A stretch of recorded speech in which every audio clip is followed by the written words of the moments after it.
네, 여러분 안녕하십니까? 호루라기 시즌2 유튜브 아카데미 네 번째 강의를 시작합니다. 저는 진행을 맡은 전경원이고요. 오늘도 제 곁을 든든하게 지켜주시는 우리 공익제보지원센터 참여연대 공익제보지원센터 소장님이신 이상희 변호사님도 함께 해주셨습니다. 반갑습니다, 변호사님. 네, 네, 안녕하세요. 잘 지내셨죠? 네, 별일 네, 없으셨죠? 네, 별일 네, 없었습니다. 네, 벌써 우리가 이 유튜브 시즌2 아카데미를 시작한 지 네 번째가 됐는데요. 오늘은 참 재밌는 주제로 미술과 고발이라는 주제로 우리 함께 하게 됐는데요. 공지사항을 좀 말씀드릴 게 있습니다. 저희가 첫 번째 호부사에서 많은 작품들을 만들었었는데 그때 검사편 조회수를 제가 보니까요. 네.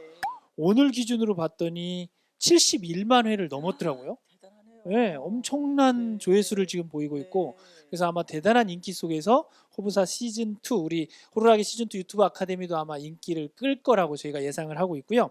저희 공지사항 좀 변호사님 한번 얘기해 주시죠. 글쎄요, 네, 그 시즌 1이 70만을 넘었다라고 하는데 이 시즌 2도 그렇게 돼야 되는데 네, 지금 보니까 네, 저희가 일단 첫 번째 강의 그 영화관에 간 공익 네, 제보자가 그 10월 21일 현재 음, 기준으로 해서 1960회 조회수를 네, 기록했다라고 하고요. 네, 근데 이거는 네. 그 PD 수첩 채널에서도 볼 수가 그렇죠. 있는데 같이 볼 수 있죠. 거기서는 네. 2200회를 조회를 넘었다고 예, PD 합니다. 수첩 채널이 훨씬 더 지금 네, 앞서가고 있네요. 그러게요. 네, 그리고 두 번째 강의가 역사적 역사 속 공익 제보인데요. 네. 이거는 아직까지 500회밖에는 안 네. 됐네요. 네. 보니까 이게 그래서 아마 업로드가 올라간 지 며칠이 안 돼서 네, 아마 더 네, 그런 것 네, 같아요. 네. 네. 그리고 저희가 세 번째 강의는 음. 우리 언론에 비친 공익 제보인데 음. 이건 지금 편집 중이라고 합니다. 네. 네. 구독하기, 좋아요 많이 좀 눌러주시면 좋겠습니다. 자, 오늘 강의는 미술과 공익 제보에 대해서 다루게 되는데요. 저희가 제목을 폭로의 미학, 김홍도와 그로스라고 붙여봤어요. 이상희 변호사님 어떻게 미술 작품 좀 좋아하세요? 어떠세요? 네, 저도 뭐 여행을 갈 때 미술관은 꼭 찾아서 예, 가려고 하고 있고요. 그리고 뭐 이제 뭐 좋아하는 미술가가 누구냐라고 물어보실 것 음. 같은데요. 네. 우리나라 국민들이 좀 많이 좋아하는 예, 네. 고흐를 저도 아, 역시나 예, 네, 좋아합니다. 예. 그러시군요. 네, 아마 이 방송을 시청하시는 여러분들도 아마 개인의 취향에 따라서 좋아하는 화가가 뭐 우리나라에도 있을 수 있고 서양에도 있을 수 있고 다양한 화가들이 있을 텐데요. 오늘 아마 기대하셔도 좋을 것 같습니다. 흥미진진한 그림속 이야기들을 많이 나눌 텐데요. 동서고금을 막론하고 이 그림이나 문학 여러 가지 예술 갈래를 통해서 부조리한 현실을 폭로하는 이런 작품들이 참 많습니다. 물론 미술 작품도 예외일 수는 없고요. 그래서 오늘은 뭐 예를 들면 피카소의 게르니카나 또 한국에서의 학살처럼 유명한 작품들은 전쟁의 참상을 직접적으로 표현한 것이고요. 또 미술 작품 가운데는 상징이나 은유와 같은 기법을 통해서 풍자라고도 이야기를 하죠. 그래서 부조리한 현실을 폭로하는 이런 어떤 미술 작품을 통해서 우리가 예술 작품에 대한 깊이를 좀 더 깊게 나눠볼 수 있는 시간이 마련될 것으로 생각을 합니다. 예, 그렇습니다. 사실은 가깝게는 우리나라의 경우에도 한국의 7, 80년대 그 민중 미술이 우리 네. 사회 현실을 고발했다라고 볼 수가 있고요. 그리고 뭐 고흐 같은 경우에도 그 당시 광부들의 삶을 그림을 통해서 네. 역시 고발을 했다라고 볼 수 음, 있지 않을까 싶습니다. 네. 그 예술은 사회적 소통의 음, 기제라고도 네. 하죠. 그래서 그 충돌과 갈등 사이에서 사회적 의제를 찾아내고 공론의 음, 장으로 이끌어내는 역할을 하기도 한다, 예, 볼 수 네, 있습니다. 네, 그렇습니다. 그래서 뭐 앞서 잠깐 말씀드렸다시피 뭐 문학, 예술, 음악 뭐 할 것 없이 모든 예술 갈래들은 현실을 반영하고 또 현실을 적나라하게 비판하기도 하고 풍자하기도 하는데 오늘은 그 가운데서 이제 미술 작품을 중심으로 해서 한번 살펴볼 텐데요. 오늘 우리가 모신 선생님은 아주 굉장히 유명한 선생님이십니다. 박홍순 선생님을 모시고 일단은 짧은 강의지만 강의를 잠시 들어보고 패널 분들과 함께 또 이야기 나누는 시간을 마련하도록 하겠습니다. 안녕하십니까. 인문학 작가 박홍순입니다. 오늘은 미술 작품을 통해서 또 부조리를 폭로하는 작품을 만나도록 하는 시간인데요. 사실 우리가 알고 있는 미술은 뭐 아름다운 장면이라든가 인상적인 어떤 장면을 단순히 전달하는 거로 생각하기 쉽지만 사실은 미술이 태어나는 순간부터 현재 이르기까지 사회를 이해하거나 나아가서는 사회를 비판하는 수단으로서 매우 중요한 역할을 담당해 왔다고 할 수 있습니다. 당장 우리나라의 조선시대 화가 그러면은 많은 사람들이 떠올리는 작가가 뭐 김홍도, 신윤복, 김득신 뭐 이런 사람들은 아마 대체로 알고 있을 것 같아요. 그런데 가만히 관찰력을 동원해서 보면은 그분들의 그림에서도 사회 부조리를 고발하는 내용들을 어렵지 않게 만날 수 있습니다. 아무래도 미술 작품이니까 미술을 매개로 해서 한번 꼼꼼하게 하나하나 뜯어보면서 수수께끼를 풀듯이 그림과 만나도록 하겠습니다. 먼저 첫 번째 그림으로 우리에게 너무나 잘 알려진 회원 신윤복의 그림을 한번 볼게요. 그림 제목은 주사 겁에라는 그림입니다. 주사는 뭐 주루, 술집을 말하는 거고요. 겁에는 술잔을 들다, 술집에서 술잔을 들다 하는 그림입니다. 자, 그림을 언뜻 보면은 이게 무슨 사회 부조리를 고발하는가 싶어요. 하지만 옛날 이렇게 신분제라든가 어떤 권위적인 면이 강했던 사회에서는 풍자가 은유나 상징을 통해서 우리에게 어떤 사회 비판적인 시각을 드러내는 경우가 많기 때문에 꼼꼼하게 하나하나 뜯어봐야지만 작가의 의도가 읽힐 수가 있습니다. 상단 왼쪽에 있는 시를 보더라도요, 사실은 좀 한가해 보여요. 사회 고발과는 거리가 멀어 보이죠. 대충 뜻풀이를 해보자면은 술잔을 들어 밝은 달을 맞이하고 술 항아리를 껴안아 맑은 바람을 대한다, 뭐 이런 뜻이에요. 무슨 200의 풍류를 보는 듯한 그런 시이고 한가해 보이죠. 그리고 그림의 장면을 보더라도 주모로 보이는 여인이 술잔을 따르고 있고요. 그 주변으로 양반네, 그 다음에 누군지 모르는 뭐 빨간 복장의 사람도 있고 푸른 복장의 사람도 있어서 그냥 사람들 모여서 술 먹는 것 아니냐. 어차피 그림 제목도 술집에서 술잔을 들다니까. 그런데 가만 보면은요, 그 빨간 복장의 사람은 조선시대의 별감 직책을 가진 사람이에요. 그리고 맨 오른쪽에 뾰족한 모자를 쓴 사람은 나장의 복장입니다. 나장이나 별감은 지금으로 치면 경찰과 검찰의 기능을 합한 뭐 그 정도의 사법기관의 관리들이다, 이렇게 보시면 될 겁니다. 근데 술집인데요, 가만히 보면은 술집 같지가 않죠. 그냥 연염집 같잖아요. 술집이면 당연히 양반들이 왔으면 기생이 막 왔다 갔다 해야 될 것이고, 그 다음에 뭔가 술집에 술상들이 여기저기 너저분하게 있어야 되는데 아무리 봐도 가정집 같아요. 요게 바로 첫 번째 비밀, 수수께끼를 푸는 비밀입니다. 요거는 불법 술집입니다. 그러니까 허가를 받고 세금을 내고 하는 술집이 아니라 가정집에서 몰래 그러니까 예를 들어 요정처럼 술을 파는 그런 업종이다 생각하시면 되고요. 거기에 사법기관의 관리인 별장이 찾아온 거예요. 그 빨간 옷을 입은 별장 옆에 턱수염이 좀 덥수룩한 갓쓴 사내가 뭔가 손을 잘 보세요. 손이 바지춤으로 들어가죠. 뇌물을 챙기는 겁니다. 다시 말해서 불법 영업을 순찰 나온 관리에게 뇌물을 주기 위해서 술을 쓰고 있는 장면이다, 이렇게 보시면 되고요. 오른쪽에 있는 나장도 여기에 동참하고 있어서 뭔가 어떤 경찰, 지금으로 치면 검찰, 뭐 요 사람들의 비리를 마치 한 폭의 그냥 풍속화를 보는 것처럼 그렸지만 그 안에서 사회의 비리나 부조리를 폭로하는 내용을 담고 있는 거다, 이렇게 보시면 되겠습니다. 그 다음에 다음 그림도 신윤복의 그림인데요. 이것도 역시 이게 무슨 부조리 폭로야 싶습니다. 유곽쟁웅이라는 그림입니다. 유곽은 당연히 뭐 기생집 이렇게 보시면 되겠고요. 저기 대문 앞에 나와서 치마를 말아 올리고 있는 사람이 기생이죠. 입에 긴 담뱃대도 물고 있고요. 올림머리를 하고 있습니다. 마찬가지로 좌측에 빨간 옷, 또 노란 모자를 쓰고 있는 사람이 별감입니다. 아까 말씀드렸던 사법부 관리라고 할 수 있겠죠. 쟁웅이라는 제목을 보더라도 싸움판이 벌어졌다, 유곽에서, 뭐 이런 얘기인데, 싸움 당사자는 중앙에 있는 사람과 왼편에 가시 벗겨지고 상투가 풀어 헤쳐진 사람, 두 사람이 싸운 듯해요. 그런데 누가 이겼을까요? 싸움에서 당연히 기세등등하게 우통을 젖히고 있는 중간에 있는 사람이 싸움에서 이긴 승자죠. 왼쪽에 있는 청년이 아마 흠씬 두들겨 맞은 것 같아요. 상추도 부러져 있고 옷매무새도 부러져 있고, 그 다음에 맨 오른편 보면은 이 두드려 맞은 사람의 친구인 것 같습니다. 두동강이 난 갓을 친구를 위해서 이렇게 주워 들고 있는데요. 그런데 이상한 거는요, 상식적으로 생각해 볼 때 경찰은 누구를 제지해야 되나요? 이런 싸움 현장, 폭력 현장에서 당연히 폭행을 한 사람을 제지하고 그를 잡아가야 마땅하죠. 그런데 어찌 된 게 폭력을 행사한 사람은 기세등등하고 피해자는 기가 죽어 있어요. 오히려 피해자에게 호통을 치거나 피해자가 주눅 들어서 이 관리 앞에서 주걱거리고 있는 모습이죠. 이 그림을 보면은 우리 사회에 최근에 있었던 어떤 사건을 떠올리게 합니다.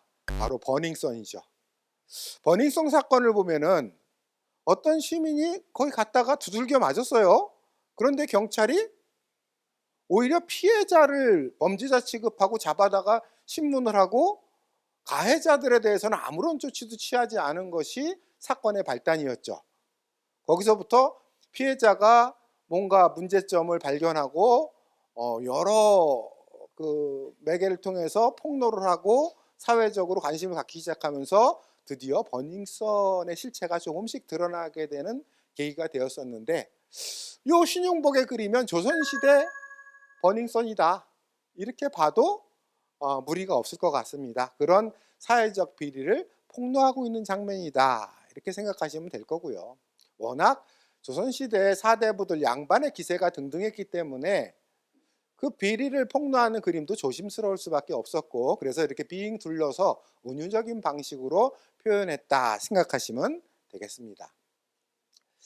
또 하나 그림을 보겠습니다. 마찬가지로 이 사법기관 관리들의 문제점을 비판한 러시아 화가의 그림인데요. 솔로마트킨이라고 러시아의 김홍도다 생각하시면 돼요.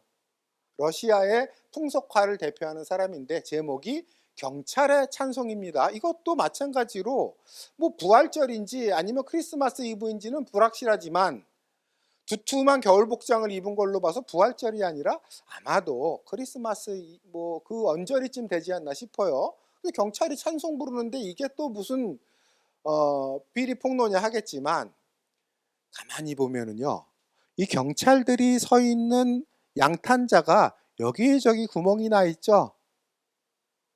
집은 번듯한데 이상하게 양탄자에 여기저기 구멍이 나 있어요. 그거는 썩었단 얘기예요. 부패하고 썩은 것을 이렇게 여기저기 구멍이 난 양탄자로 표현한 거고, 다시 말해서 부패 경찰을 얘기하는 거고요. 그러면은 왼쪽에 있는 사람은 누구냐? 집을 봐선 부유한 것 같은데 경찰들이 귀족을 뜯어먹을 리는 없을 거고요.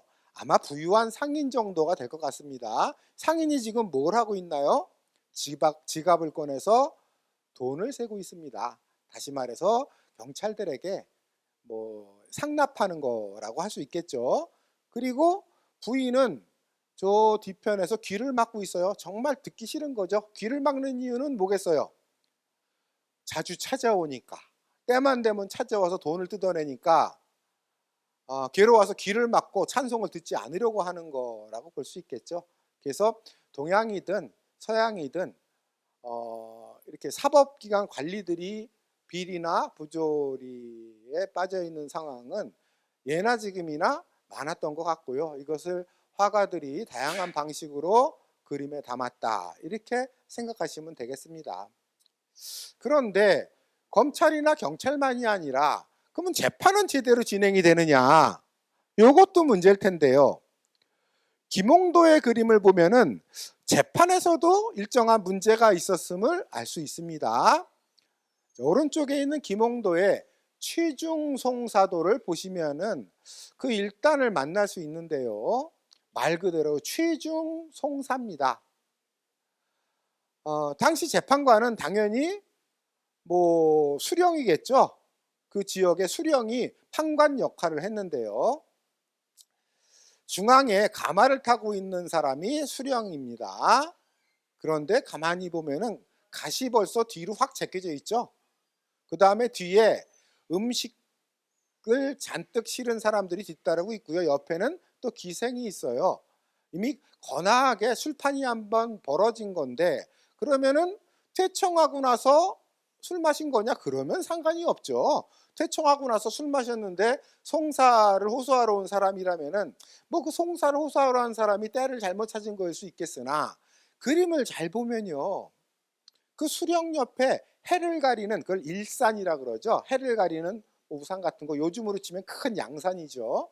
그걸 들고 있어요. 그럼 이거는 해가 중천에 떠 있는 한낮이라는 얘기잖아요.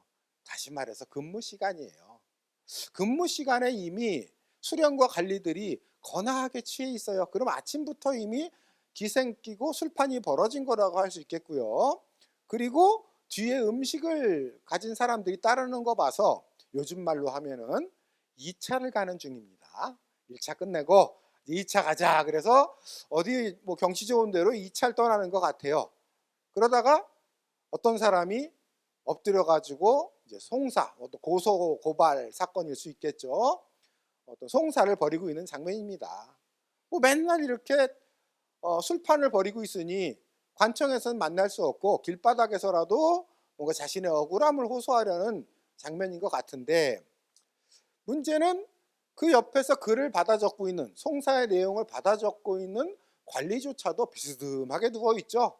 언뜻 봐도 취했어요.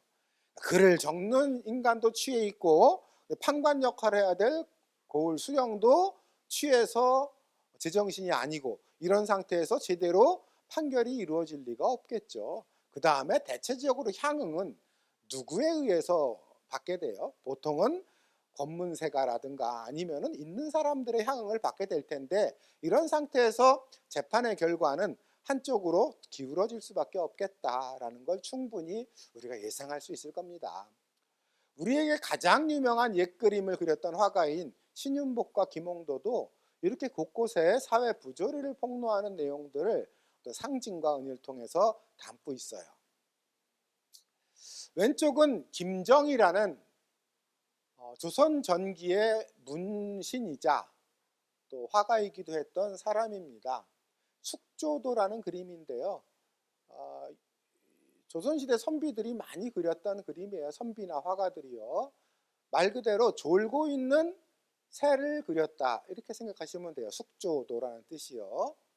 실제로 우리 옛그림에 관심 있는 분들은 나뭇가지에 새가 졸고 있는 모습을 그래도 꽤 많이 보셨을 거예요. 뭐 그런 그림과 또 부조리 고발이 무슨 상관이 있는가 싶겠지만, 마찬가지로 관찰력을 또 동원해서 가만히 그림을 보면은 우리가 가지고 있는 상식과 다른 점을 발견할 수가 있어요. 첫 번째 이상한 거는요, 뭔가 졸고 있는 새라는 거는 선비들의 유유자적한 어떤 생활, 이런 거를 드러내기 위한 그림인데, 이 그림에서 유유자적이 느껴지질 않아요.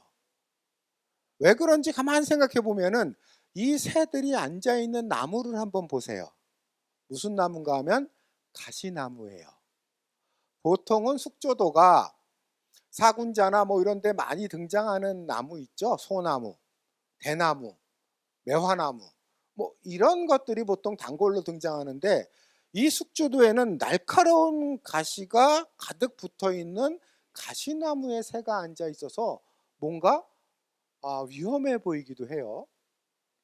또 하나는 아래 새는 자고 있는데요, 위에 새를 한번 보시면은 눈을 동그랗게 뜨고 아래 새에게 뭔가 말하는 듯 하죠.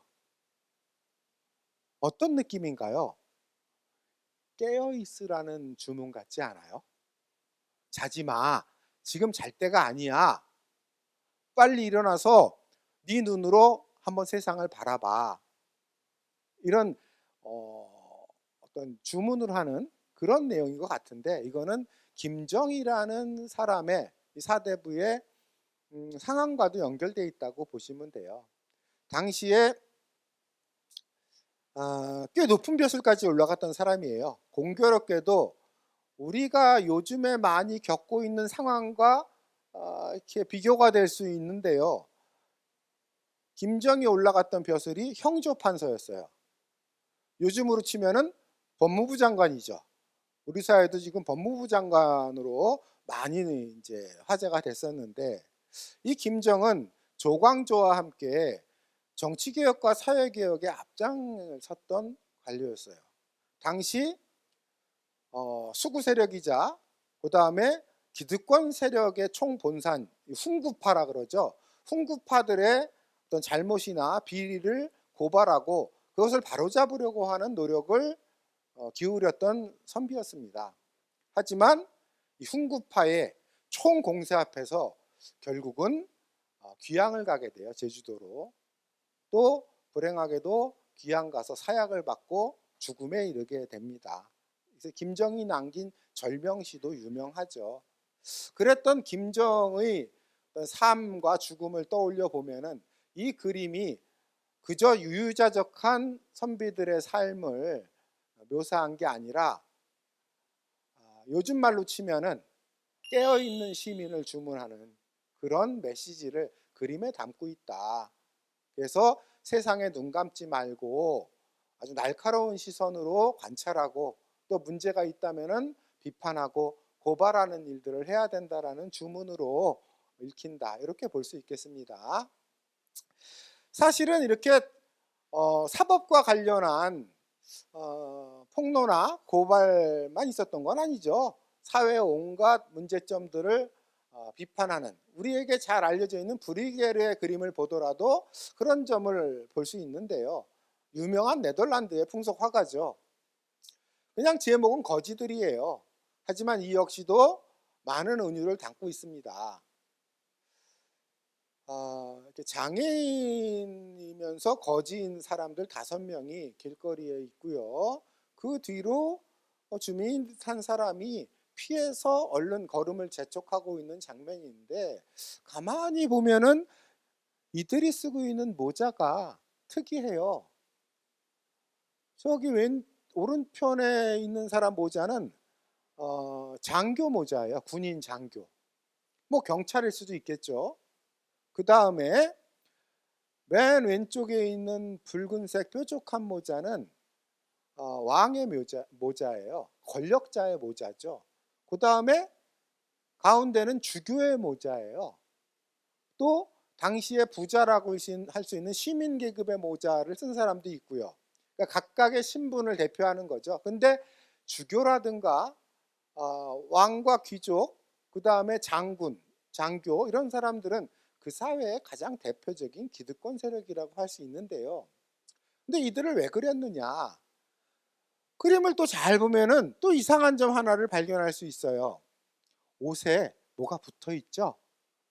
여우꼬리입니다. 여우꼬리는 당시 유럽에서는 기만, 아니면은 비리, 거짓, 뭐 이런 것들을 상징해요. 그래서 사회의 기득권 세력이 다 썩어 있다.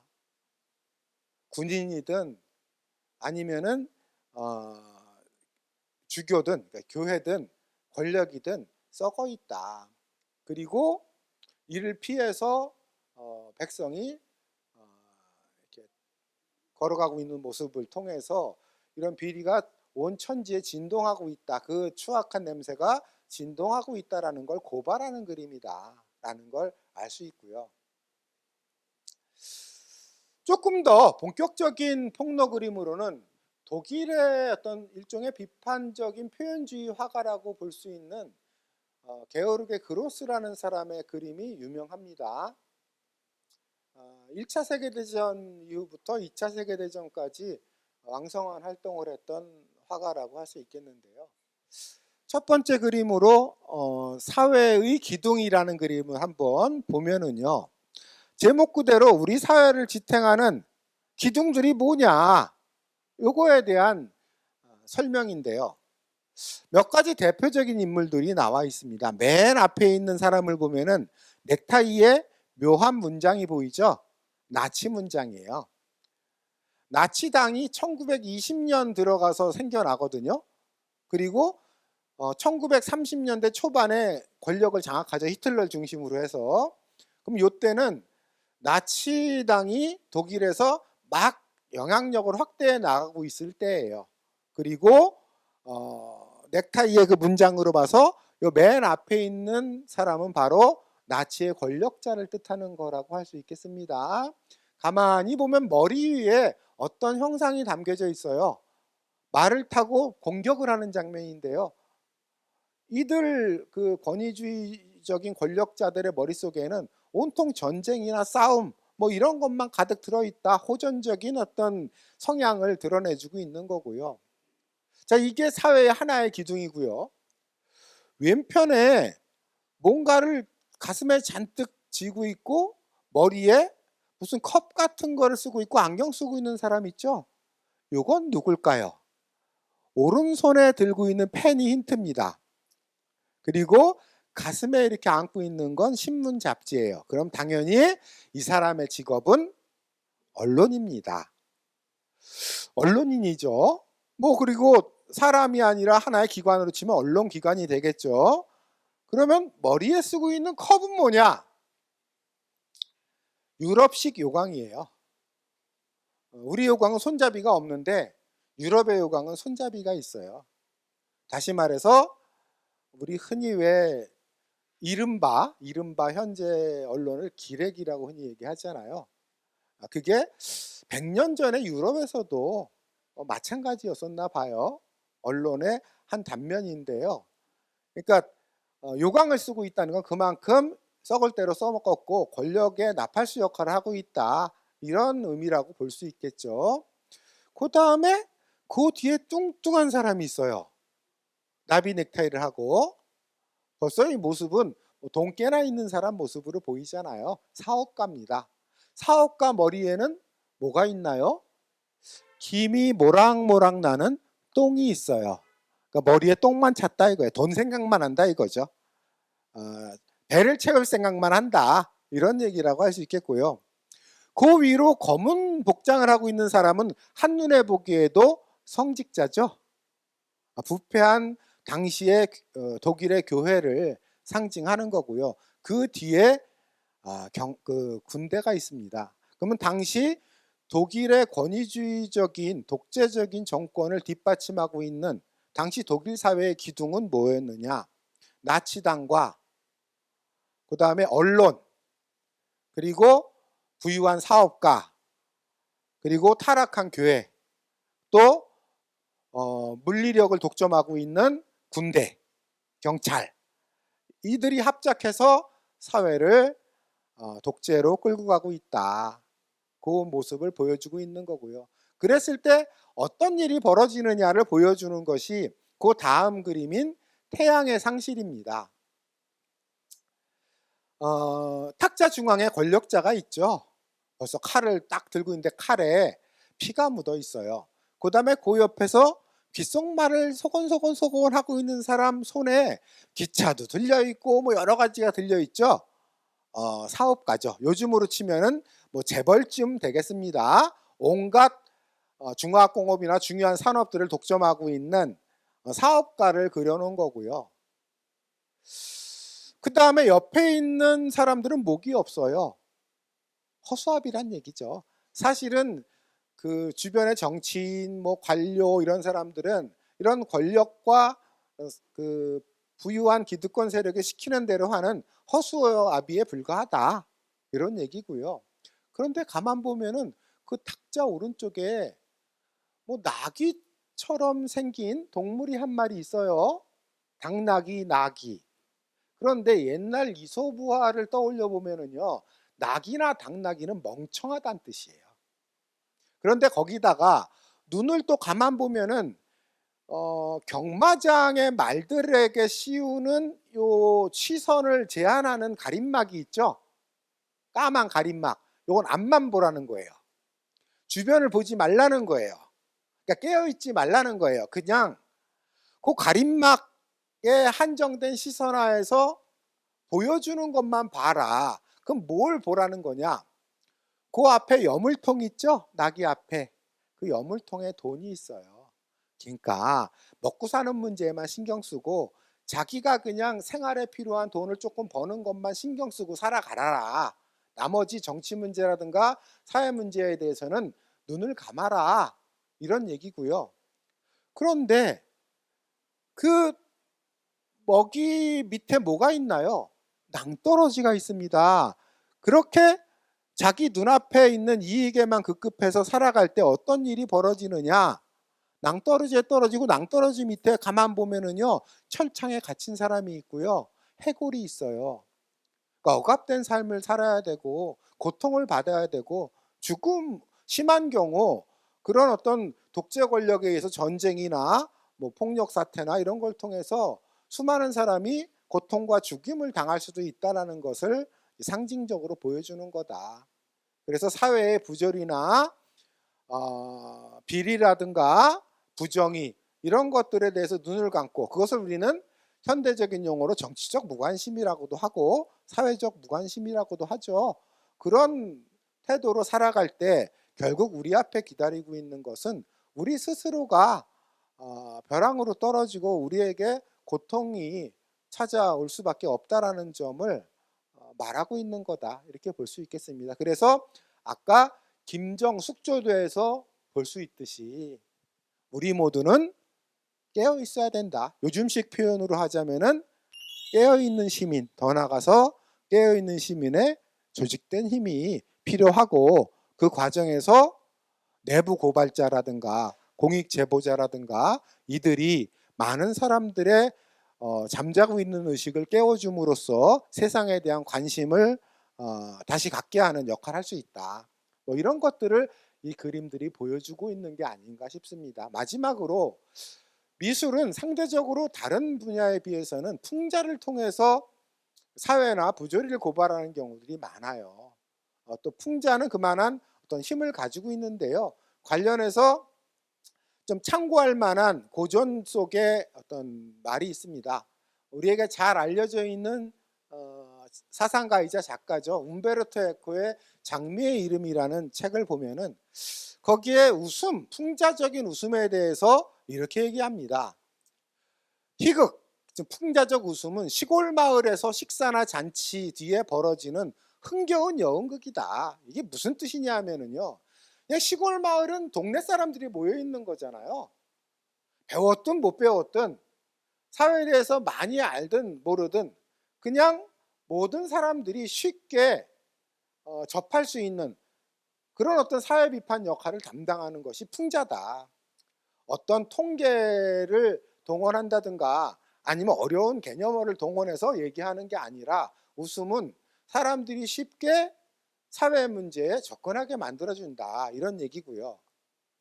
희극은 마치 거짓말을 하듯 비록 사물을 존재하는 방식과 상이하게 표현하지만 보다 자세하게 검토하게 하여 실상은 이런 것인데 내가 몰랐구나 라는 생각을 갖게 하고 나아가서는 진실에 도달하도록 만든대요.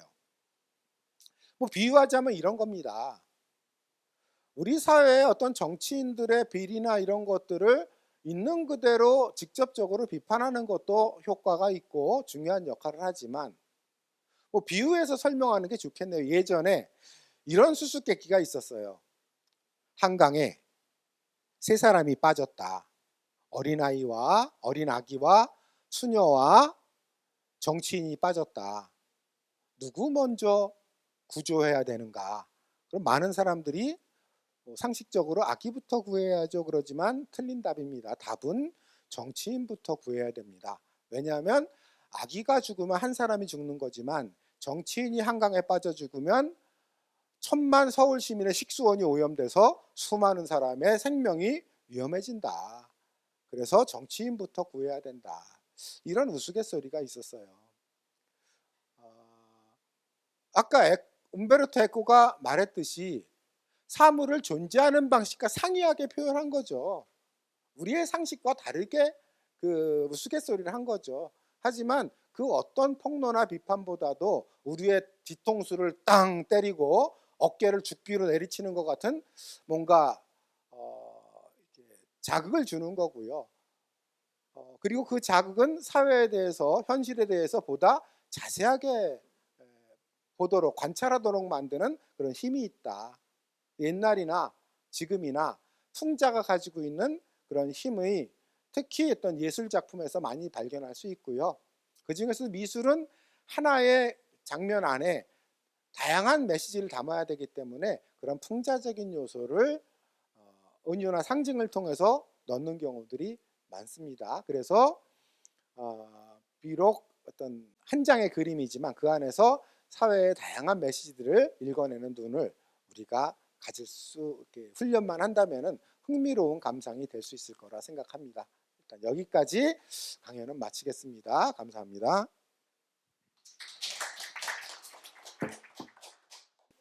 네, 박홍순 작가님의 강의를 아주 재밌게 잘 들었습니다.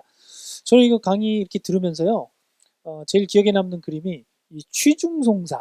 변호사님, 요즘도 혹시 재판장에 들어가면서 뭐 판사님이나 검사님이나 뭐 변호사님들 중에 술 한잔 드시고 들어오시는 분 계신가요? 요즘엔 그러면 큰일 나죠. 네. 뭐 가끔씩 뭐 냄새가 나는 경우도 있긴 하지만 요즘은 안 됩니다. 그러면은. 세상이 많이 변한 것 같습니다. 네, 강의 잘 들었고요. 이어서 이제 패널분들 모시고 우리 또 깊은 대화를 한번 나눠보려고 하는데요. 오늘 패널로는 정말 굉장한 분들을 저희가 모셨습니다. 우선 이하 작가님을 저희가 좀 소개해 드리려고 하는데요. 소개를 좀 해주시죠. 네, 안녕하세요. 이하입니다. 제가 여기 올 때 선물을 가져왔습니다. 다 받으셨죠? 네, 아유 정말 멋진 네, 작품이었습니다. 이 출연료보다 그게 더 비싸요. 괜히 왔다 네. 후회했는데 네. 그림 설명 듣고 나니까 너무 재밌어서 본전은 뽑았다 생각했습니다. 조금 더 길게 해도 돼요? 네, 괜찮습니다. 국가에서 알아서 홍보해주는 국민화가, 피라미드 아트의 창시자, 미술계 마이너 제왕, 뭐 이런 굉장히 많은 닉네임을 제가 들었는데 저는 길바닥 화가라는 말이 가장 좋습니다. 길바닥 화가 이하입니다. 네, 고맙습니다. 네, 그리고 이어서 또 우리 변호사님께서 소개를 해 주실 겁니다. 예. 또 다른 한 분은 정윤희 작가님이신데요. 정 작가님하고는 제가 몇 년 전에 법률 상담으로 인연을 아, 맺은 적이 그런 있습니다. 인연이 또 있으셨군요. 예. 그 네. 콜텍 노동자, 해고 네. 노동자들을 위해서 예술가들이 거기 폐공장에서 네. 전시회를 한 적이 있는데요. 그때 이제 공장 점검, 그러니까 스컷이 스컷으로 해서 또 하나의 예술 영역이기도 하고요. 그래서 그 문제로 상담을 한 적이 있습니다. 네. 좀 직접 소개 좀 해주시죠. 네, 안녕하세요. 저는 정윤이라고 하고요. 시각예술가, 그러니까 작가기도 하고 연구자이기도 해요. 그래서 좀 다양한 활동들을 좀 하고 있긴 한데 사실 이번에 이 자리에 불러주셔가지고 저 좀 깜짝 놀랐었거든요. 사실은. 왜 그러니까 놀라셨어요? 제가 하는 활동들을 어떤 한 장르로 좀 설명하는 게 좀 쉽지가 않아서 잘 모르시는 분들도 많으신데 오늘 꼭 공익제보와 관련돼서 혹은 사회적 정의와 관련돼서 드리고 싶은 말씀들이 있어서 네. 이제 참석하게 됐습니다. 아, 영광입니다. 네, 고맙습니다.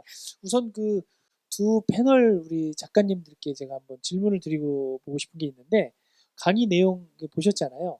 이 공익제보에 대한 두 작가님의 생각, 그러니까 기존의 공익제보에 대해서 어떤 생각들을 갖고 계셨는지 좀 궁금한데 우선 이하 작가님부터 한 말씀 좀 해주시죠. 솔직히 별 생각 없었는데요. 네, 네, 죄송합니다. 저는 이렇게 생각해요. 어떤 사회나 어떤 문명이든지 권력자가 를 중심으로 권력 추종 세력이 있고 반대 세력이 있고 그리고 또 대다수의 중간지대에 있는 사람들이 있죠. 세상의 변화는 두 가지 요인으로 변한다고 생각을 합니다. 하나는 물리적인 요인, 하나는 화학적인 요인이죠. 물리적인 요인은 이성의 영역입니다. 누군가가 통제를 할 수가 있어요. 근데 화학의 영역이라는 거는 감성의 영역입니다. 그거는 인간이 통제할 수 없는 거거든요. 신의 영역이에요. 근데 누군가가 자기가 희생당하는 거를 각오를 하고 공익제보를 한다는 거는 이건 감성의 영역에 들어갑니다. 사람들은 그거에 대해서 굉장히 감동을 하는 거거든요. 그런 세상에는 그런 영웅들이 항상 숙명처럼 등장합니다. 그분들 존경합니다. 감사합니다. 또 우리 정 작가님. 네, 여기 이하 작가님이 말씀하신 거랑 비슷하게 생각을 하면서도 저는 이제 진실을 말하는 용기, 그러니까 푸코가 얘기했던 파레지아를 좀 생각하거든요. 그러니까 지금 시대의 사회적 정의나 혹은 우리의 삶이 좀 더 나아지는 데 있어서 진실을 말할 수 있는 용기를 가진 자가 이제 공익제보자라고 생각을 하고, 그 공익제보자가 감내해야 되는 부분들이 너무 무겁기 때문에 사실은 그 부분에 있어서 좀 굉장히 무겁다라는 것과 그분들이 이제 갖게 되는 고통들을 좀 이제 보게 되잖아요. 그 고통이 또 사회적으로 가시화되고 이런 부분에 있어서 많이 공감하고 있습니다. 네. 아무래도 뭐 실제 예술 활동하면서도 그런 경험이 또 많으셨으니까 더 절실하게 와닿지 않나 하는 생각을 해보는데요. 우리 작가님은 어떠세요? 공익제보 관련해 가지고 좀 편견은 있는 것 같아요. 그 옛날에 신분제 사회나 권위주의 통치가 심했던 사회에서 뭐 그러니까 정근대적인 요소가 많았던 사회에서는 그게 필요로 됐으나 민주화되고 언론의 기능이 발달한 현재는 좀 많이 중요성이 떨어졌다고 보는 견해가 맞는 것 같거든요. 뭐 이따 다시 말씀드릴 기회가 있는지 모르겠지만 제가 보기에는 아니다. 민주화가 될수록 사회가 열리면 열릴수록 내부 고발 공익제보의 중요성은 더더욱 커진다. 그리고 그거는 이제 국가기구에 대한 것만이 아니라 기업이든 아니면 뭐 군대든 사회에 우리가 권력이라고 할 수 있는 요소를 가지고 있는 모든 곳에서 더 왕성한 호루라기가 휘슬이 불어줘야 된다. 이렇게 생각을 합니다. 네. 변호사님 뭔가 한 말씀 해주셔야 될 것 같아요. 그러니까 오히려 공익제보의 필요성이 이전보다 더 커졌다라고 볼 수가 있겠죠. 그러니까 점점 사회가 전문화되어 가고 그리고 저희가 알 수 없는 영역들이 워낙 점점 커져가고 있기 때문에 그래서 사실은 과거의 제보의 내용과 지금 제보 내용이 좀 많이 다릅니다. 그러니까 예를 들면은 요즘에는 뭐 제약회사라든지 이렇게 저희가 알 수 없는 그런 영역에서 제보들이 많이 나오고 있거든요. 예. 그렇죠. 점점 사회가 또 세분화되다 보니까 공익제보 내용도 굉장히 다양화되고 또 다층화되고 이런 점이 있는 것 같아요. 그 박홍순 작가님께 좀 여쭤보고 싶은 게 평소에 이 공익제보와 미술 작품의 이 관계에 대해서 좀 많이 생각을 하시나요? 어떠신가요? 작업을 하면서도? 아무래도 제가 쓰는 책 중에 한 반 정도는 미술 작품을 매개로 인문학이라든가 사회학, 보다 직접적으로는 근데 사회 현상에 대해서 설명하는 그런 종류의 책들이 많거든요. 네. 그러다 보니까 아무래도 사회적 메시지를 담고 있는 그림을 이렇게 보게 되는 경우들이 많아요. 당연히 그 안에는 비판적 시각을 가지고 사회를 해석하거나 폭로하는 그림들이 상당히 많이 있기 때문에 관심은 많은 편이죠. 네. 예술을 이제 통상 얘기할 때 보면 뭐 참여다 아니면 뭐 순수다 이런 논쟁이 많잖아요. 이건 뭐 그냥 순수 미술로 봐야지, 순수 예술로 봐야지 이걸 뭐 사회 참여적인 관점으로 볼 필요는 없다. 이런 논쟁도 많이 있는데 작가로서 보시기에는 실제 모든 작품은 다 현실에 참여하는 건가요? 아니면 순수한 예술로서의 갈래도 존재하는 건가요? 어떠신가요? 미술 작품, 다른 예술 분야도 그러겠지만 미술 작품이 가지고 있는 매력 중에 하나는 그 작가가 의도하든 의도하지 않든 그 사람의 생각 나아가서는 시대적인 상황 또 더 나아가서는 시대 정신 이런 것들이 들어가는 경우들이 많다. 왜냐하면은 이렇게 홀로 동떨어진 무인도에서의 작업이 아니라 어떤 사회 속에서 구체적인 상황 속에서 고민하고 그것을 어떤 글이나 아니면 음이나 아니면 그림의 형식으로 만들어내는 거기 때문에 자기도 모르게 사회적인 메시지들이 스며들어가는 경우들이 많아요. 네. 그런 점에서 그거를 해석해내고 찾아내는 작업만 동반된다면 물론 뭐 참여적인 성격이 워낙 처음부터 작가의 의도 속에서 강한 것들이 있긴 하지만 그렇지 않은 작가라 하더라도 얼마든지 찾아낼 수 있다 이렇게 생각합니다. 네, 그렇군요. 우리 또 이하 작가님은 이렇게 딱 보면요. 그냥 이렇게 보는 것만으로도 뭔가 좀 독특한 아우라? 이런 포스가 있지 않으세요, 변호사님? 그죠? 예, 예. 또라이라고 많이들 부릅니다. 아, 예. 근데 굉장히 보면 뭔가 굉장히 개성도 강해 보이고 그런데 우리 작가님에 대해서 이제 이렇게 보다 보니까 작품 활동을 하면서 6번이나 기소를 당하셨어요. 네. 그래서 이게 어떤 내용들이었고 재판 결과는 어땠는지 시청자분들도 굉장히 궁금해할 것 같은데 좀 소개를 해주시죠. 옛날 생각하니까 갑자기 기분이 안 좋아지는데 네. 뭐 대한민국 화가 중에 가장 많이 기소를 당한 사람일 거예요. 네. 진짜 아무것도 아닌 걸로.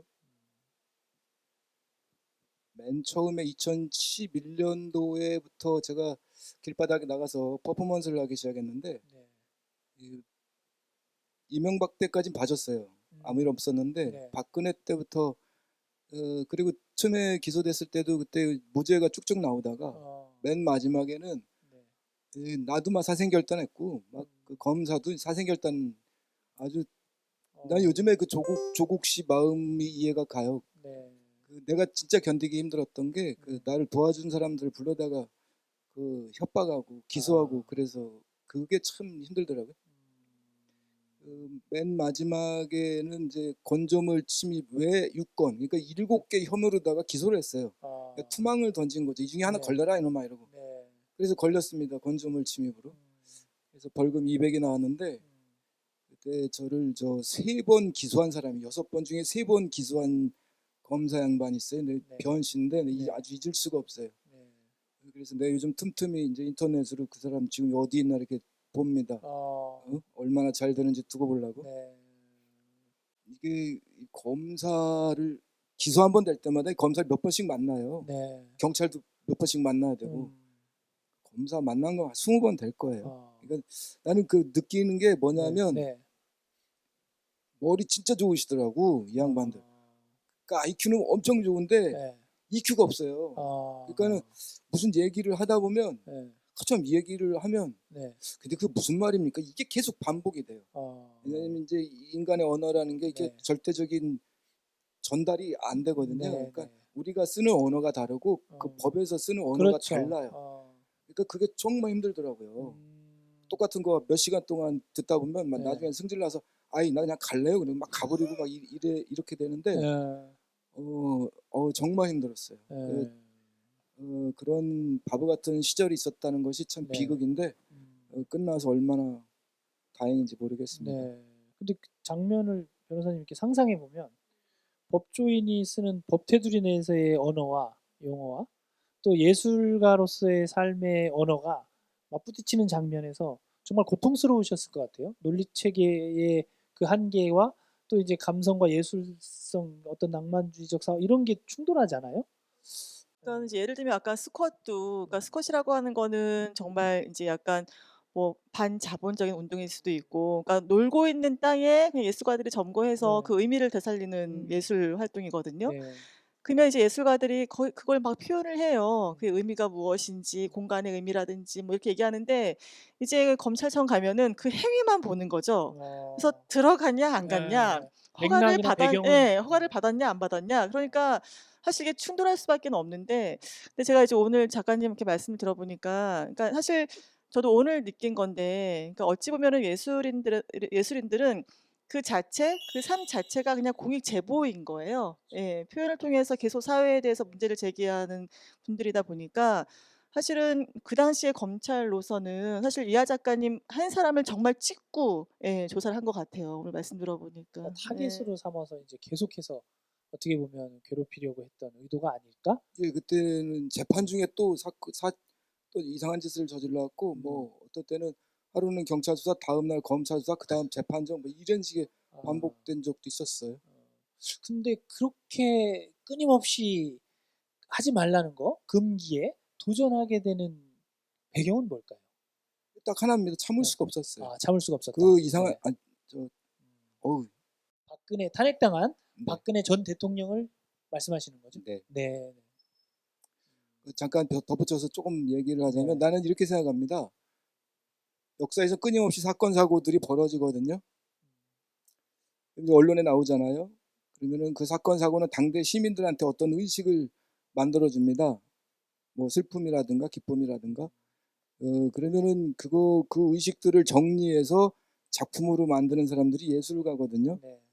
뭐 세월호 사건 벌어진 후에 직후부터 예술가도 엄청 많이 전시했어요. 좀 있으면 영화도 나올 겁니다. 음악하는 사람들 노래 만들어서 막 노래 불렀고요. 그리고 이게 또 반복되면은 문화가 생깁니다. 뭐 추모제가 열린다든가 뭐 네. 기념제가 열린다든가 이런 문화가 생기죠. 문화가 생기면은 사람들이 모이기 때 돈이 됩니다. 그리고 경제가 오는 거죠. 그리고 또 뭐가 막 옵니다. 그리고 맨 나중에 시스템을 만든 애들이 법이거든요. 그러니까 법이라는 애들은 태생적으로 굉장히 보수적일 수밖에 없어요. 네. 그러니까 시차가 있죠. 예술가들이 저기 비행기 타고 간다면 이제 법이라는 존재는 세바자전거 타고 쫓아오는 거거든요. 어떤 역사나 동서고금망로하고 그런 것 같아요. 그러니까 이제 이게 서로 소통하기가 굉장히 어려운 것 같아요. 네, 그렇죠. 어떤 관점에서 보면 예술가들은 새로운 질서를 창조하려는 사람들이고 법조인들은 지키려는 사람들이다 보니까 충돌하는 지점이 생길 수밖에 없지 않나 이런 생각도 좀 드는데요. 정윤희 작가님께도 한번 여쭤보고 싶은 게 그 문화예술 블랙리스트 운동을 집중적으로 지금 하고 계시잖아요. 좀 소개를 좀 해주시면 어떨까요? 네, 저는 이제 2016년 그 블랙리스트가 이제 밝혀졌을 때 광장에 섰던 이제 이하 작가님을 비롯한 수많은 예술가들이 있어요. 거기 단위가 한 60여 개 단위 정도가 모여서 이제 연대체를 꾸렸는데 그 연대체가 지금도 남아서 아. 블랙리스트 대응을 하고 있습니다. 네. 그러니까 블랙리스트라고 하는 게 어떤 정치적 의견이 다르거나 비파적인 의식이 있는 그 창작자들에게 뭐 국가가 폭력을 저지른 거죠. 뭐 검열, 배제, 탄압, 뭐 차별, 뭐 이런 것들을 저지른 거고 리스트를 만들어서 그걸 관리했다라고 하는 아주 심각한 문제인데요. 이 부분에 있어서 사실은 이게 해결됐다라고 보는 사람들도 있고 끝나지 않았어라고 보는 대부분의 이제 사회적 시각들이 있습니다. 근데 이제 제가 생각했을 때 혹은 저희와 같이 대응하는 창작자들의 의견은 그 블랙리스트를 저지른 사람들에 대한 책임, 규명, 그다음 진상 규명이죠. 진상 규명을 하고 그다음에 책임을 묻는 거, 법적 처벌을 갖게 하는 거 이런 부분들이 사실은 사회적 정의를 찾는 일이라고 생각을 하고요. 그래서 그 일에 대해서 이제 문화민주주의 실천연대라는 곳에서 이제 블랙위원회가 있어요. 네. 그 블랙리스트 관련돼서 이제 집중적으로 활동을 하는데 거기에서 활동을 하고 있습니다. 네, 아우, 정말 뜻깊은 의미 있는 활동을 지금 하고 계시네요. 변호사님 이런 활동에 대해서도 좀 많이 관심 갖고 지지하고 도움을 주고 계신 단체들이 꽤 있는 거죠. 마이크 이렇게 대시고 네. 무슨 말씀을 네. 해야 네. 되지? 많이 도와주시란 말씀이에요. 네, 네. 예, 예. 관심 좀 많이 아, 가져주시란 네, 말씀. 열심히 하고 있습니다. 네, 그리고 네. 예, 여기 또 블랙리스트 관련해서 그 그러니까는 이제 그 블랙리스트 네. 사건의 또 피해자분들, 음. 예술가들 상당 부분이 그 당시에 사실은 그러니까 알게 모르게 일단 국가의 감시를 받은 거고요. 그리고 실제로 예술 활동에 제약을 많이 받으신 분들이 계세요. 그래서 그런 분들을 위해서 지금 소송 진행 중에 있는데 그거 같이 참여하고 있습니다. 네. 네. 네네네, 말씀해 보세요. 네. 거기 블랙리스트에서 이제 공익제보와 관련된 부분에서 네. 아주 대표적인 사건이 하나 있습니다. 네네, 소개해 주시죠. 네, 아르코라고 이제 한국문화예술위원회에 네.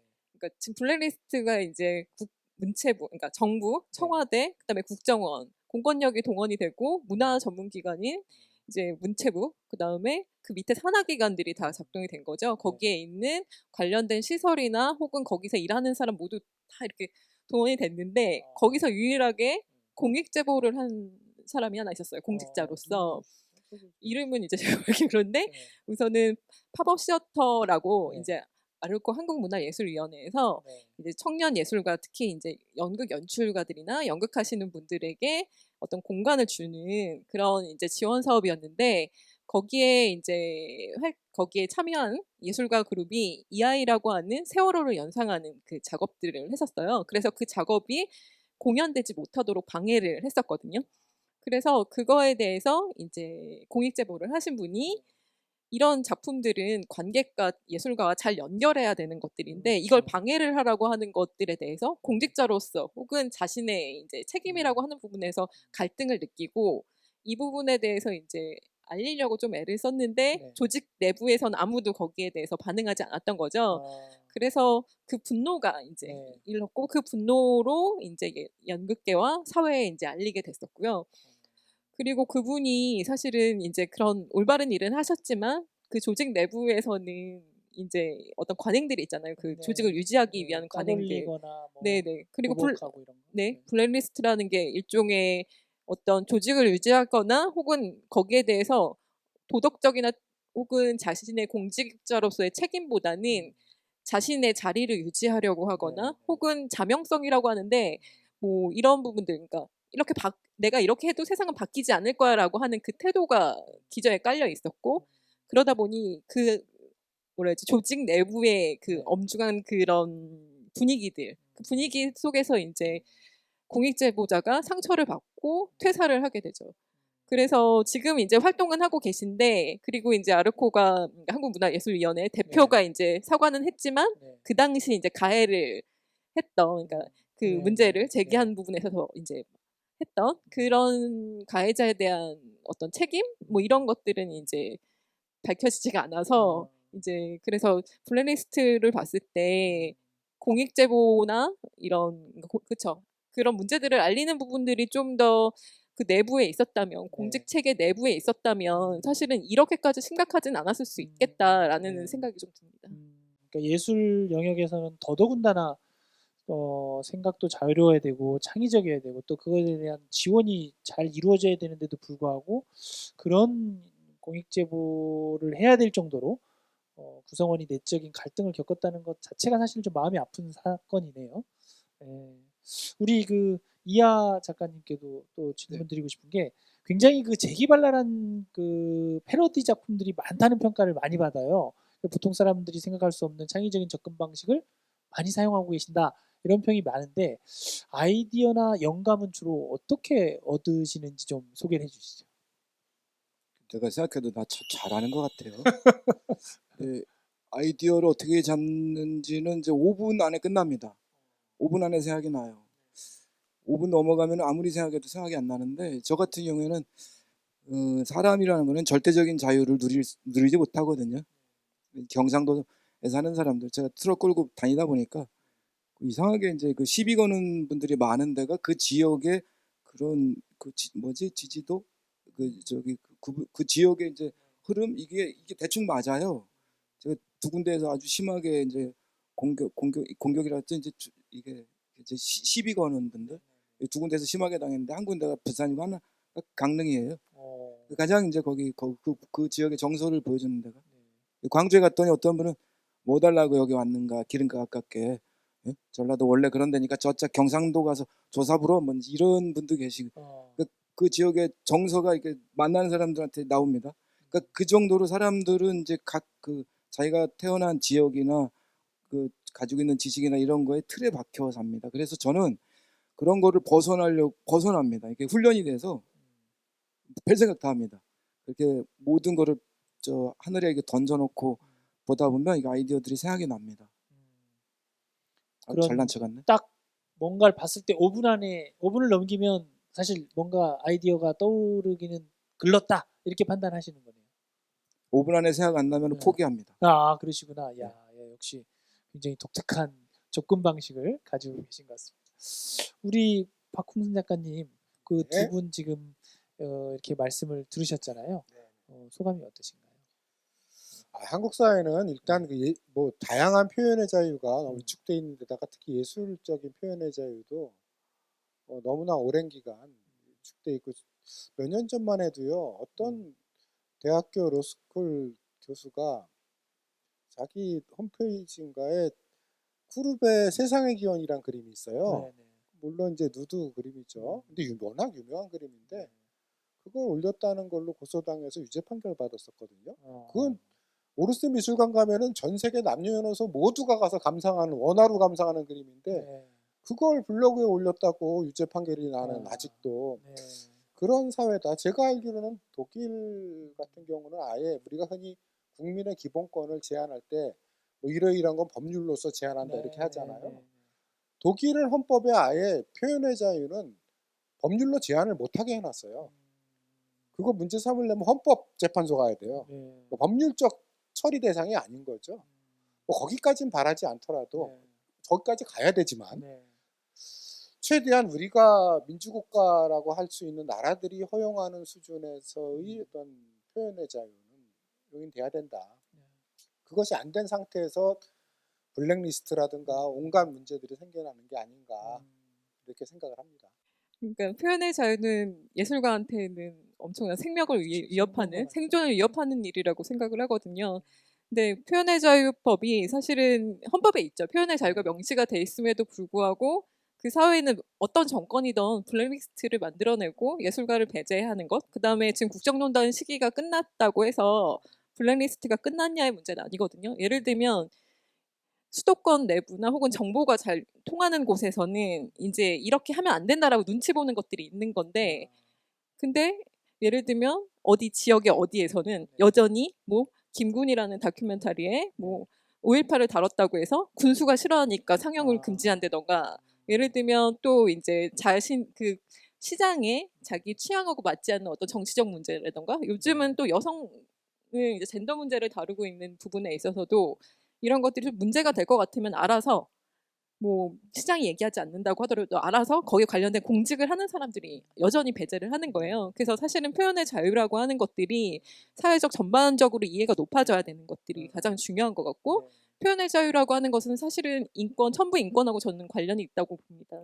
그래서 블랙리스트를 재발 방지를 하기 위해서 법적으로 예술인의 권리와 지위에 관련된 그 보장 법률을 이제 만들었죠. 그래서 거기에 관련돼서 전문가들과 예술 현장과 그런 것들을 만들어서 먼저 공청회 정도를 4월 달에 열은 상태예요. 그런데 워낙에 정치적으로 국회에서 상임위에 올려야 되는데 워낙 이렇게 국회가 시끄럽잖아요. 그러니까 계속 지금 미뤄지고 있어서 사실은 표현의 자유 관련된 헌법에 명시돼 있음에도 불구하고 블랙리스트가 생겼으니 그 블랙리스트를 재발 방지하기 위해서 그 표현의 자유를 보장하고 혹은 예술가로서의 안전, 그 다음에 요즘은 예술가의 활동이 노동권이라고도 얘기하는데 그 노동권까지도 보장하는 부분까지 법률로 만들려고 하고 있는데 그게 지금 되고 있지 않아서 사실은 굉장히 좀 안타까운 부분들이라고 생각합니다. 네. 오늘 뭐 이 자리를 통해서 그런 문제점들을 좀 많이 지적을 해주시면 좋겠고, 사실은 보면 이 예술가로 산다는 것은 어느 시대나 시대를 막론하고 보통 사람들이 가지고 있는 예민함 내지는 감각보다 훨씬 긴 더듬이를 가지고 살다 보니까 먼저 불편하고 먼저 고통스럽고 먼저 괴로운 걸 제일 먼저 체감하고 시대의 제일 전선에서 싸우다 보니까 사실 힘든 거거든요. 그러나 시간이 지나면 그런 노력들이 제도로 정착이 되고 법이 개정이 되고 하다 보니까 세상이 변하는 것일 텐데, 어쨌거나 예술가로서 참 살아가는 선생님들의 모습에 굉장히 감사를 또 드리고, 또 듣고 싶은 게 최근에 관심 갖고 이렇게 하고 있는 활동, 작업들, 그리고 앞으로 어떤 계획 이런 것도 한 번씩 쭉 듣고 싶거든요. 우리 이하 작가님. 저는 아주 부푼 꿈을 가지고 있습니다. 네, 내 손으로 통일을 시키고 싶어요. 통일. 통일 한반 솔직히 뭐 통일 힘들겠죠. 뭐 우리가 자본주의 포기하고 사회주의 받아들일 일이 없은 것처럼 저쪽이 사회주의 포기하고 자본주의 받아들일 굉장히 어려울 겁니다. 이 두 개 정부가 합쳐진다는 것은 거의 불가능에 가까운데, 그래도 나는 평화는 가능하다고 생각을 합니다. 내 손으로 만들고 싶어요. 물론 말도 안 되죠. 근데 예술가들은 원래 허황된 얘기를 하는 겁니다. 그런 꿈을 갖는 거예요. 그게 이제 정의라면 언젠간 이루어집니다. 내용은 계속 그 평화에 대한 통일, 평화에 대한 얘기를 하는 건데, 형식은 이제 저기 트럭 끌고 다니는 거를 해봤더니 힘들어 죽겠어요. 그래서 좀 바꾸려고 합니다. 트럭에서 여기서 뭘로, 얘기해요? 뭘로 계획하고 네, 저기 제가 예전부터 하려고 했던 건데, 네. 빔 프로젝트, 극장용 빔 프로젝터가 있습니다. 네. 이게 2만 안시짜리예요. 네. 지금 얘가 500안시거든요. 네. 이놈이. 네. 그러니까 2만 안시니까 엄청 세죠. 엄청 큰 거. 그걸 하루에 임대할 수가 있는데, 네. 임대료가 100만 원이에요. 하루 거기다가- 임대료가요? 예. 오. 거기에다가 기술자 써야 돼요. 네. 그 트럭에 그걸 싣고 다니면서 이제 도시 다니면서 그걸 벽에 쏘고 다니려고 합니다. 그 내용은 이제 그 평화와 통일에 대한 얘기. 그런 작품을 이제 트럭에다가 싣고 다니면서 큰 빌딩이나 건물 벽에다가 이렇게 쏘면서 그걸 이렇게 다니는 밤에. 감상할 수 있게 하는 걸 말씀하시는 거죠? 네. 아, 통일이라는 거는 네. 전 세계 어느 나라도 갖지 못한 우리 민족 최고의 축복이에요. 네. 그 상상력, 우리가 통일 생각하면 각자 다른 생각을 하지 않습니까? 네. 나는 우리 큰아버지 찾아야 돼요. 북한에 가면서 네. 실종되셨어요. 그리고 또 어떤 분은 뭐 개막원 간다, 뭐 원산 간다, 뭐 이게 다 다르거든요. 이게 네. 어마어마한 상상력입니다. 음, 저기 캐치프레이즈도 그래서 상상해 보세요. 남과 북이 평화롭게 사는 세상 이겁니다. 저 어느 나라도 갖지 못한 컨텐츠입니다. 네. 예, 이거는 예술가들한테 꿈이에요. 네. 그래서 그 일을 계속 할 겁니다. 네, 아유, 고맙습니다. 우리 이하 작가님은 통일을 주제로 해서 앞으로 많은 왕성한 활동을 기대하겠습니다. 네, 우리 또 네, 정윤희 작가님. 네. 아까 말씀드렸듯이 제가 블랙리스트 대응하는 데 있어서 역할 책임에 있는 자리에 있거든요. 그래가지고 사실은 제 개인 작업이라든가 제 개인 연구는 거의 못하고 있는 거죠. 네. 사실 이게 그냥 법적 투쟁을 하고 있으면 거길 매개하는 사람이 있어야 되는 거고, 지금 뭐 이제 블랙리스트 재발 방지를 위해서 크게 봤을 때는 어떤 후속 조치라고 하는 부분들을 이렇게 정치적 의제, 사회적 의제로 끌어내야 되는 부분들이 있는 거예요. 네. 약속을 했으나 네. 정부가 약속을 했으나 지키지 않기 때문에 그게 있고, 또 하나는 이제 제도적인 이행들이 있어요. 그러니까 왜 블랙리스트가 발생됐느냐라고 하는 어떤 환경들, 조건들. 그랬을 때 어떤 뭐 민주주의라는 것들이 좀 더 나은 민주주의로 가기 위해서 좀 더 열린 구조의 그 정책, 문화 정책. 그러니까 뭐 굳이 기득권이나 혹은 권력자들이 다 점유하는 방식이 아니라 현장하고 좀 나눠지는 방식으로 정책이 재설계돼야 되는 거고, 그런 거에 대해서 이제 국가가 사실은 국가 기관들이 처벌을 네. 받으면서 그것들을 개선을 해야 되는데 그 과제들이 있어요. 근데 그 과제를 이행하는 데 있어서도 제가 또 역할 하나 맡은 게 있거든요. 네. 그래서 그것도 하고 있고, 네. 그러니 또 글도 써야 되고 성명서, 매번 성명서를 발표를 좀 하고 있거든요. 거의 한 달에 2번꼴로는 이제 성명서를 또 내고 있어서 이 부분을 좀 집중적으로 하고 있고, 개인적으로는 제가 인천 사람이어가지고요.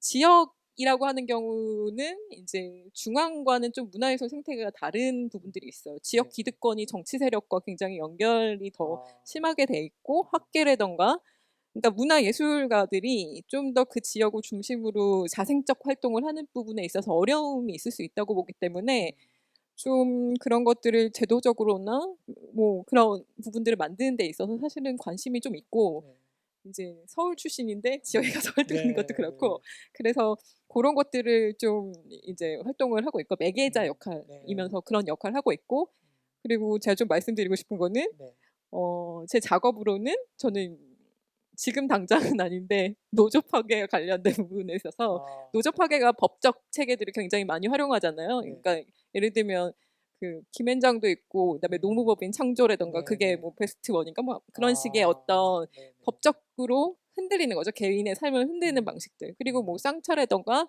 지금 대응하고 있는 GM 노동자들 같은 경우도 그 뭐 이렇게 위에 올라가서 고공에 올라가서 싸울 때마다 매일매일 700만 원씩 벌금을 받고 있거든요. 그런 게 이제 그 싸움이 끝난다고 해서 끝나는 것이 아니라 사회적으로 벌금을 매기는 게 다 법적 투쟁들이기 때문에 그것 관련돼서 노조 파괴와 관련돼서 이제 아카이브 전시 작업을 하려고 하고요. 그 작업은 갑자기 하는 건 아니고 이제 이 제가 작업했던 부분하고 되게 맥락이 있는데, 콜트 공장에서 처음에는 작업실을 쓰는데 큰 이제 관심이 있어서 갔는데, 그래서 커팅이라는 것도 의미가 있고, 그런데 그러니까 버려진 빈 공장이고 부당 해고를 대대적으로 했던, 특히 콜트 악기 같은 경우는 약간 다국적 기업, 그러니까 규모는 작은데 다국적 기업으로 해서 국내 노동자들이 필요 없으니까 민주화 투쟁 시기 전후로 해서 계속 줄여가거든요. 그래서 이제 인도네시아로 이제 이전을 한 공장이에요. 그런 문제가 있는 이제 공장에서 작업을 하려 들어갔더니 이 공장 안에서 일했던 사람들의 어떤 흔적들이 계속 남아 있는 거죠. 먼지와 그런 흔적 속에서 이제 작업 중에 상징과 은유라고 이제 그림으로 표현하시는 분도 있지만, 저는 이제 그런 것들을 모아서 설치 방식으로 작업을 했고, 혼자 한 건 아니고 여기에 이제 노조 위원장분하고 같이 작업을 하게 됐었는데요. 거기서 노조 파괴라는 거를 알게 된 거예요. 예를 들면 현대 시칼 테러 사건의 제임스라던가 그거 관련된 문건이라던가 그런 걸 보면서 고민을 하게 됐던 거죠. 그리고 이 현장에 갔기 때문에 아주 수많은 노동자분들, 이 공장으로 찾아오는 연대하러 오는 노동자분들을 많이 알게 됐고, 그래서 그런 이 장소에서 만났던 사람들, 제가 알게 되는 어떤 사회적 문제들, 이런 것들이 이제 작업으로 계속 연결될 거고 그때 작업했던 방식이 아카이빙 방식이고 네. 이후에도 좀 노조 파괴와 관련돼서 그런 작업을 하고 싶습니다. 네. 사실 어필하는 거는 여기 법조계에 계신 분들이 많아서 네. 말씀을 좀 근데 드렸습니다. 정말 그 우리 정윤희 작가님은 그 계획하시고 계신 그 예술 활동 분야가 굉장히 그 보통 분들이 선택하지 않는 분야인 것 같아요. 노조 파괴라는 이 정말 비인간적이고 온전한 정신 세계를 가지고 있다면 하지 말아야 할 그런 행동을 자행하는 분들에 대한 저항을 예술적 행동으로 실천하고 계신 거잖아요.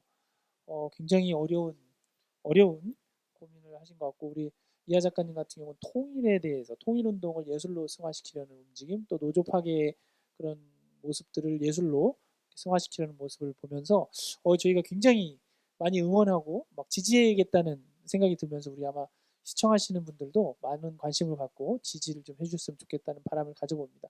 네, 우리 또 박 작가님도 계획을 좀 네. 저는 뭐 그림을 그리는 건 아니고요. 작가니까 지금 이제 만들고 있는 책에 대해서만 간단하게 말씀드리겠습니다. 안티 이솝이라는 주제로 하고 있어요. 이솝우화를 뒤집어 보는 거죠. 사실은 우리나라 아이들을 비롯해가지고 전 세계 아이들이 이솝우화를 통해서 어린 시절에 사고방식을 형성하잖아요.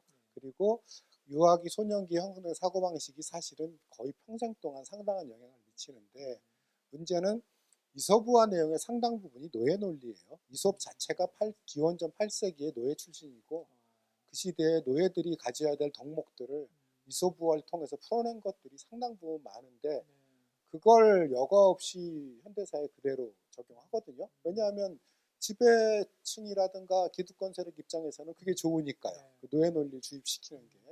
그거를 다 뒤집어서 새롭게 이제 우화를 재편하는 그게 이제 작업이 다 돼서 다음 책으로 나올 곧 생각을 하고 있습니다. 출간되는 거예요. 예, 예. 네, 색다른 또 해석을 해주시면서 이솝 우화를 다른 관점에서 해석하는 작업 기대를 많이 해도 좋을 것 같습니다. 자, 그럼 이제 오늘 벌써 이게 시간이 막 이렇게 후다닥 지나가고 굉장히 빠르게 가요.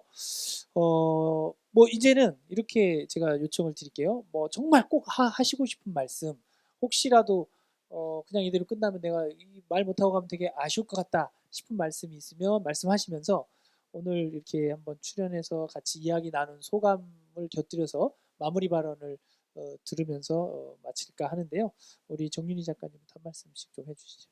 네, 제가 이 자리를 섭외받았을 때 가장 계속 머릿속에서 떠나지 않았던 거는 공익제보가 가능한 조건, 공익제보를 할 수 있는 조건이라는 게 무엇일까라는 생각을 하게 됐었어요. 사실 거기에 대해서는 어떤 개인의 분노나 개인의 의지에만 의존할 수 있는 것이라고 생각하진 않습니다.